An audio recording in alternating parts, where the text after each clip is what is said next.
Clínica M siempre se propuso como objetivo principal educar a la población, promover salud.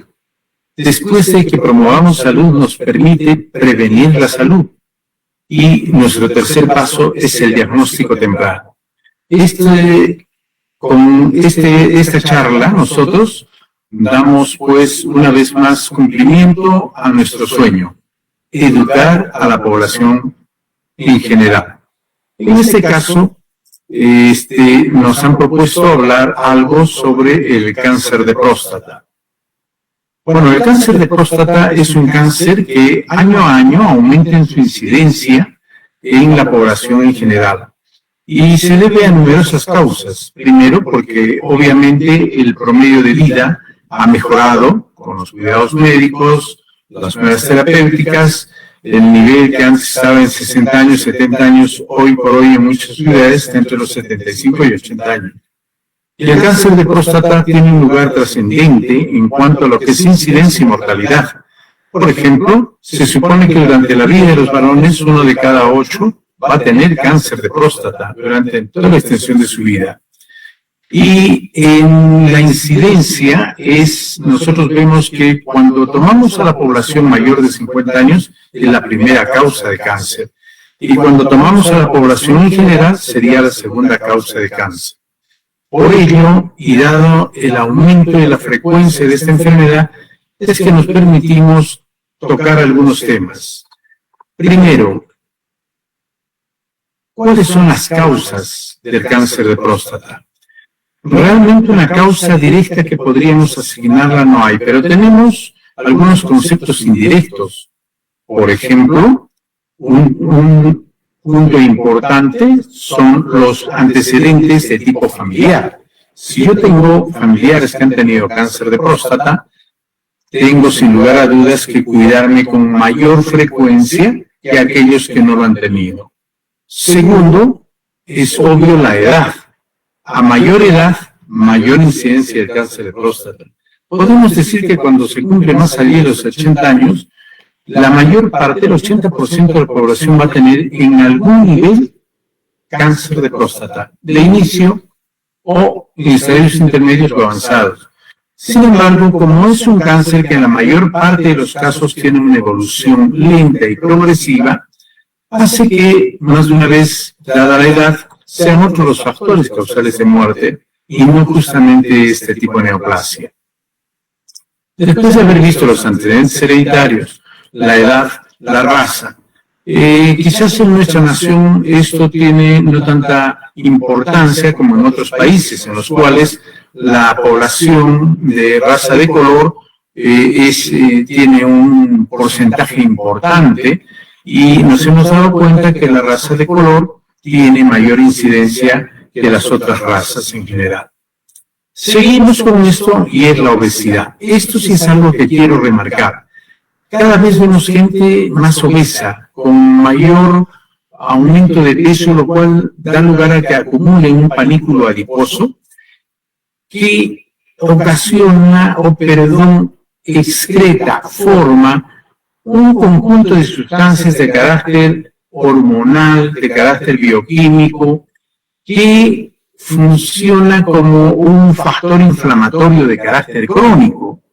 Y esta inflamación de carácter crónico termina por ocasionar veces destrucción celular y reparación de la misma.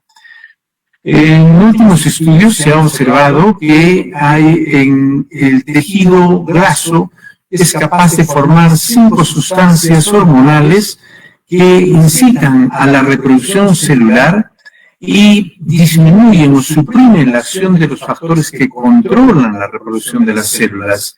Y esto hace que los obesos tengan en general mayor incidencia de cáncer que los que tienen un peso normal. En las mujeres, por ejemplo, que duda cabe que la obesidad favorece mucho al cáncer de mama y en el caso de los varones ahora, el cáncer de próstata. Si seguimos viendo otros factores causales probables, es el alcoholismo. Nosotros los que hemos trabajado en servicio de emergencia observamos que cada vez que hay una fiesta importante en la cual el consumo de alcohol es generoso, el servicio de emergencia se llena de personas adultas porque tienen una falta de eliminación de orina, una obstrucción del canal urinario, lo cual provoca una retención del mismo y los llama con urgencia a acudir a los servicios de salud. ¿Qué quiere decir esto? Que el alcohol ocasiona una mayor congestión a nivel pélvico, y si esto se hace crónico, obviamente, junto a otros factores, facilitan el desarrollo del cáncer de próstata. Otro elemento importante es el cigarrillo. El cigarrillo en general es un factor de carácter oncogenético, o sea, no solamente contra el cáncer de próstata, páncreas, vesícula, pulmón, etcétera, de cánceres de cabeza y cuello, de toda esa área, ¿no? Entonces, estos son algunos de los factores que probablemente inciden en la frecuencia y la mayor incidencia de cáncer en gente de población masculina mayor de 50 años. Por eso esto nos permite a nosotros dividir a las poblaciones en dos grupos, poblaciones de alto riesgo y las poblaciones de bajo riesgo. Las poblaciones de alto riesgo son aquellas que por lo menos tienen 3 de los que hemos nombrado, y de bajo riesgo son los que no tienen ninguna. Pero a nosotros, a mí personalmente me gusta mucho dividir a las poblaciones portadoras de cáncer de próstata en 2 segmentos.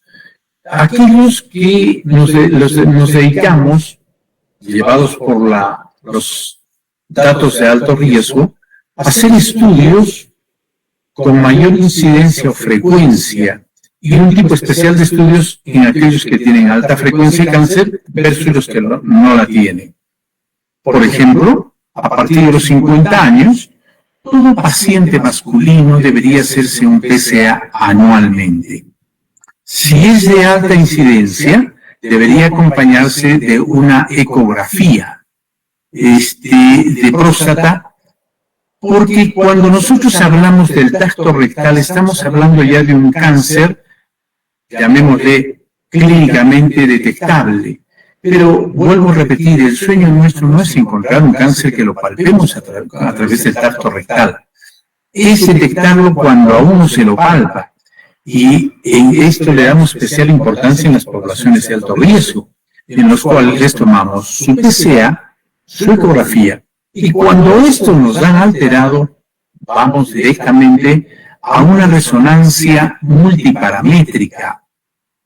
¿Es igual una resonancia simple con contraste que a una multiparamétrica? No, porque en el caso de resonancia multiparamétrica hay estudios que se llaman, por ejemplo, de difusión.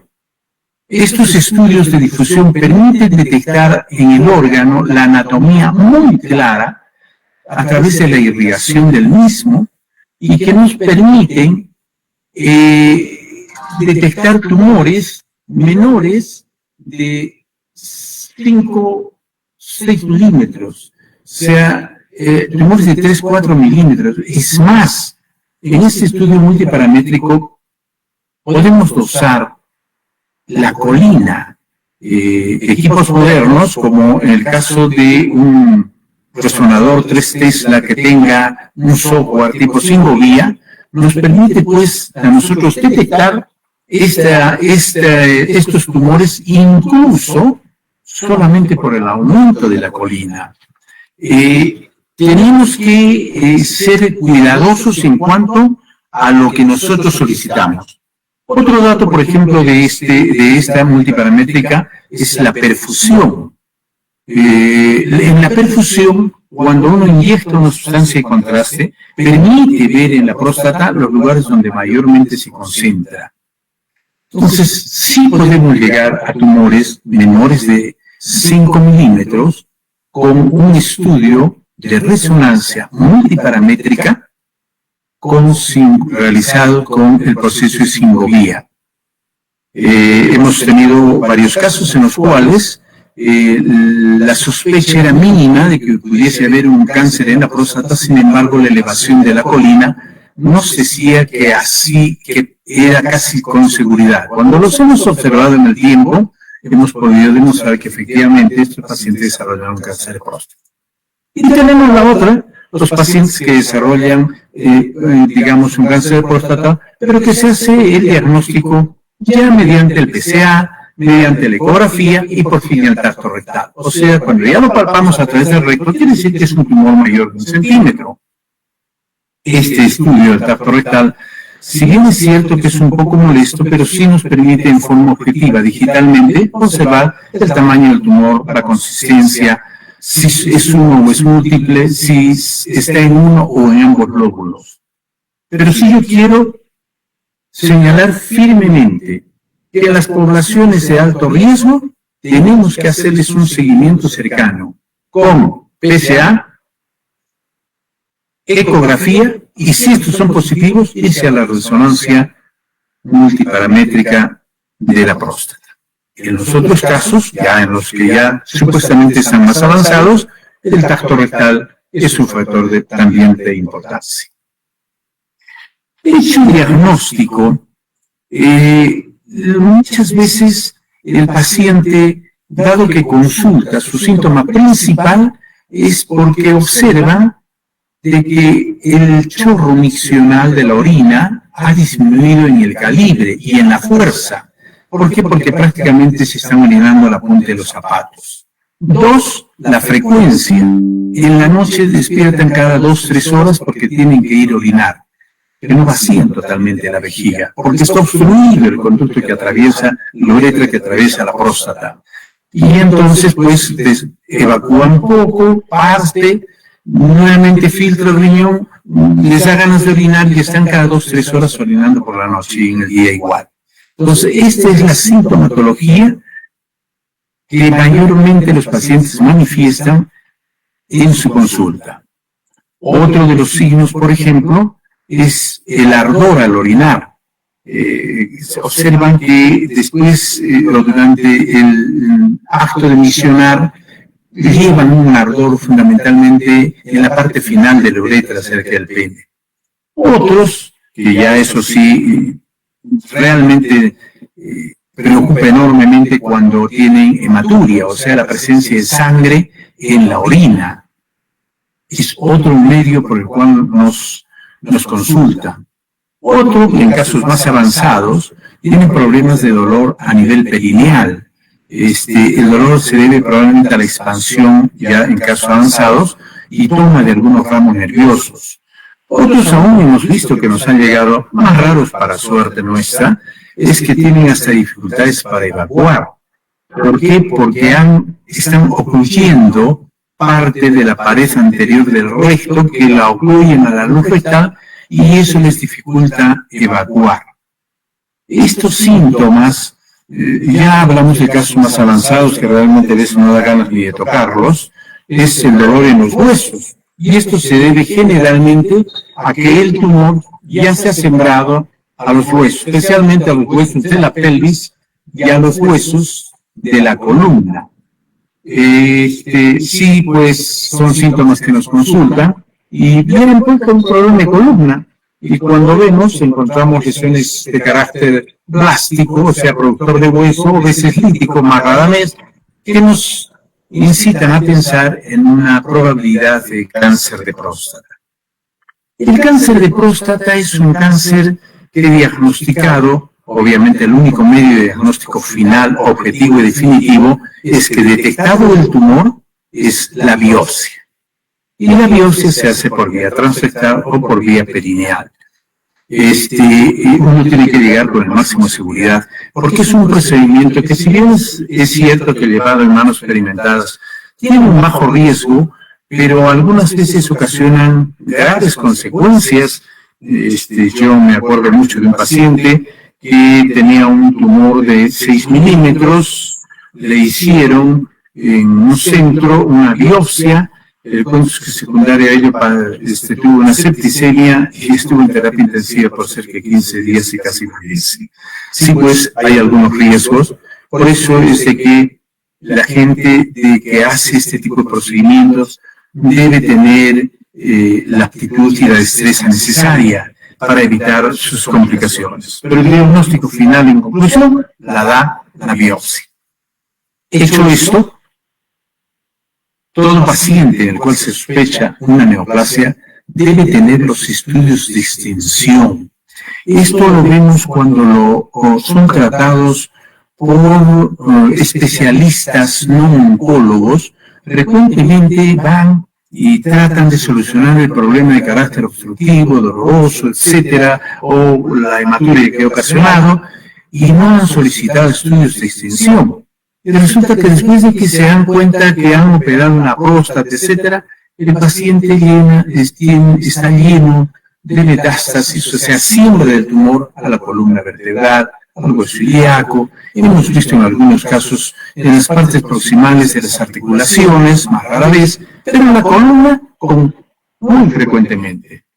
En algunas variedades, sobre todo las diferenciadas, vemos metástasis de carácter hepática, pulmonar, y por supuesto todos los ganglios que se encuentran a nivel de la pelvis y a nivel retroperitoneal en abdomen. Esto se llama estudios de extensión y hay que tomarlo siempre que se tiene el diagnóstico de un cáncer de próstata, siempre. Hecho el diagnóstico viene el tratamiento. Los tratamientos son múltiples.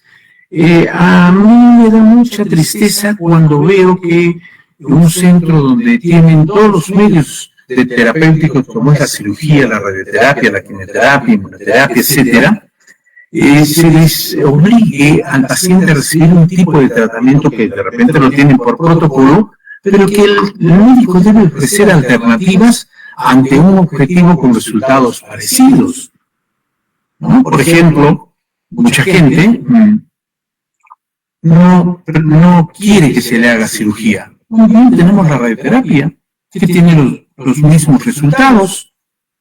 Otros no quieren la radioterapia, quieren la cirugía. Muy bien, se les hace la cirugía y se contempla, de acuerdo a la etapa clínica en que se encuentre, de repente darle quimioterapia, ya sea por el tamaño, el estadiaje que ha tenido, el tamaño del tumor, la presencia de siembras en los ganglios, locos regionales, o ya sea porque el paciente no desea la radioterapia en general, porque piensan que va a estar un mes y que hay una máquina que quema, y eso es totalmente falso, en absoluto. Sí tiene sus acciones secundarias, pero que no tiene mayor importancia.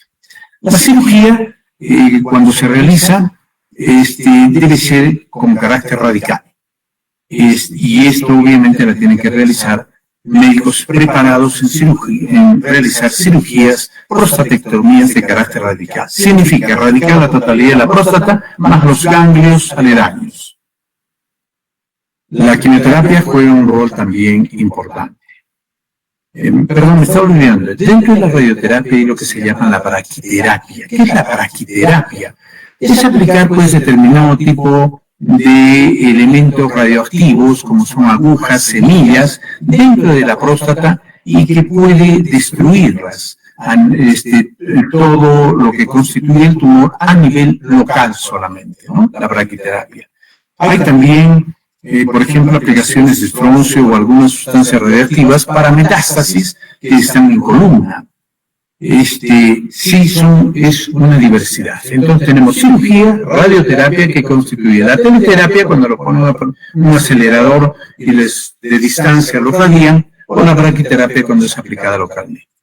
La quimioterapia es también un tratamiento que trata de erradicar que por conocimiento de historia natural de tumor, por la estirpe tumoral, el grado de desdiferenciación, para asegurarnos un control de la enfermedad, entonces les damos, a través de inyecciones, sustancias químicas que van a destruir aquellas células que tienen una capacidad de división acelerada. Y generalmente es obvio que la tienen los tumores. Pero tenemos también nosotros epitelios que se reproducen con frecuencia, como es el caso del intestinal, la piel, el cabello, etcétera. Por eso les cae el cabello, se les seca la piel y muchos de ellos hacen diarreas por la, digamos, caída de parte del epitelio intestinal. Sí, son reacciones secundarias, pero no se olviden que son temporales. Pasados los 6 ciclos que generalmente se les da, el paciente recupera su estabilidad, pero tiene un mayor margen de seguridad. No le rehuyan a la quimioterapia cuando el médico les aconseja. ¿Por qué? Porque lo que está haciendo es aumentar el margen de seguridad, el control de la enfermedad. Ahora también se utiliza la inmunoterapia.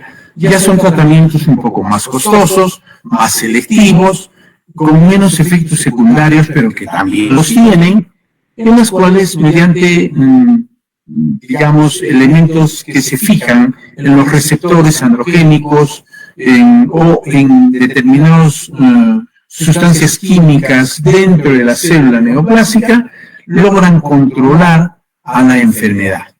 Estos son tratamientos agregados, pero que en este momento tienen un alto costo, pero sin lugar a dudas han mejorado, aunque no en el porcentaje que anheláramos, que deseáramos los oncólogos, pero es una decena más de puntos que nos puede dar para poder controlar esta enfermedad a mayor tiempo. La hormonoterapia es otra, por ejemplo, de las que se ponen sustancias intramusculares que el objetivo es bloquear allí en las células donde actúa la testosterona. Las células neoplásicas obviamente se alimentan de ello, les facilita su crecimiento, su reproducción. ¿A través de qué? De que se estimulen estos receptores. Pero si los bloqueamos, obviamente al no poderse reproducir, las células se mueren. Para ello hay diversidad de sustancias, felizmente con menos contraindicaciones, llamémosles con menos efectos colaterales, pero que sí son muy útiles. Estos tratamientos que se dan, yo recomiendo a los pacientes que los acepten. Cuando el médico les sugiere, es porque intenta prolongarles la vida todo lo que se pueda. A Dios gracias, esta enfermedad se presenta con más frecuencia a mayor edad. De tal manera que, dada su historia natural, porque en algunos lugares, quiero que sepan también, que cuando pasan los 80 años, dependiendo de la etapa clínica, los observan. Una observación armada. ¿Qué es armada? O sea que proseguimos cada 3 meses, cada 6 meses, y en cuanto vemos que hay la presencia de una recurrencia, inmediatamente actuamos. No esperamos que se crezca el tumor a un volumen determinado, no. Sube el PSA, detectamos mediante los medios de imágenes la presencia de una recurrencia e inmediatamente se le trata. Esto es la orquiectomía. Es algo que es interesante. Nosotros hicimos un trabajo en el extranjero de la repercusión psicológica en el paciente varón, el que le saquen los testículos. Y yo tengo una experiencia muy interesante con el familiar de un colega nuestro, el cual tenía ya 85 años y tenía metástasis en columna. Sugerimos que el mejor tratamiento en ese entonces para él era la orquiectomía, ya que realmente pues, la utilidad de los testículos a esa etapa de la vida es muy pobre. Y sobre todo por donde vivía, a distancia, que no había quien le pueda aplicar los inyectables, etcétera, constituye una forma de control. De acuerdo al razonamiento nuestro de los médicos, se da, pues, los testículos aparentemente no sirven para nada, pero la respuesta que recibí de este paciente y de muchos pacientes es: perdón doctor, yo nací hombre y quiero morir hombre. Bueno, uno tiene que respetar al paciente, ¿no? Felizmente tenemos ahora agentes que por vía inyectable intramuscular son capaces de realizar una castración química, ¿no? Que son de costo importante, también son dolorosas porque son de retención, unas de 1 mes, otras de 3 meses, pero uno tiene que como médico ser empático y ponerse en consideración de los pacientes, de su deseo de ellos, y a su vez explicarles que si se van a un lugar lejos y donde no haya quien les coloque estos inyectables, que tienen si es claramente un costo importante, no son baratos, entonces es muy simple, una cirugía sumamente simple, la orquiectomía. No sirve, solo sirve para dañarlos. Más o menos he intentado en este corto tiempo dar una pincelada de lo que es el cáncer de próstata. Tu salud es nuestra prioridad. Clínica Emel.